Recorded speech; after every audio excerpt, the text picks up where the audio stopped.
Are you nervous? You're always a little nervous. I think anybody that says, "Oh, I'm not nervous," is lying. But for me, the nerves are they're a good part of it. They're a good thing, and I enjoy being nervous. I think if I went through my whole life and I was never nervous for anything, it'd be a pretty boring life. So I want to be nervous and I want to feel that pressure. Did you have fun this camp? I had a lot of fun this camp. It was all about development, improvement, and getting better. And for me, that's fun. And I was fortunate just to be around the people that I'm around. And I'm doing what I love every day. So that's always fun and enjoyable. What was the hardest part about camp this time around? I would say the hardest part about camp this time around, I spent a lot of time down in Florida. So time away from my family, time away from home, just making sacrifices. And that's definitely always a difficulty. It's always difficult not being, with my family, with my wife, and with my son. But it's for me extra motivation to go out there and compete and perform the way I know how. Is the sacrifice worth it at the end of the day? We all have to make sacrifices, and we all, you can't necessarily know for certain if it's going to be worth it at the end of the day. But for me, I just have a clear vision of my goals, and I know where I'm headed. And so I feel like every time I sacrifice, I'm moving closer to that. And I know for me, in the past, my experiences, I've felt that elation of achieving a goal, and it's going to be the same thing with achieving my goals in fighting.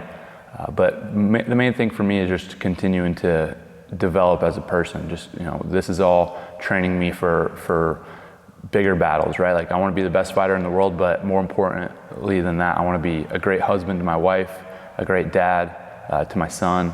And I think that when I'm able to work hard, be disciplined, and do things that are tough, that not everybody wants to do, that's just shaping me and molding me to be a better human being.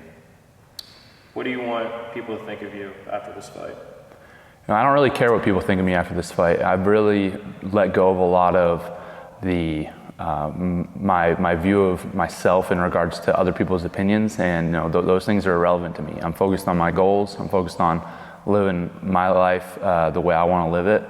And so whether I go out there and knock this guy out in the first round, get a decision, whatever it is, I know where I'm headed. I know what the people that I care about think of me, and that's what's most important. So for me, it's just go out there, have fun, and do my thing. Mentally, where are you at right now?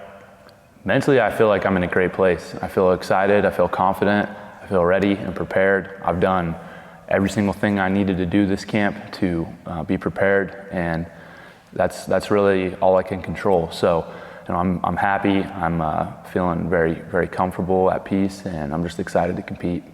Were there times at all this camp where you weren't in a great mental place?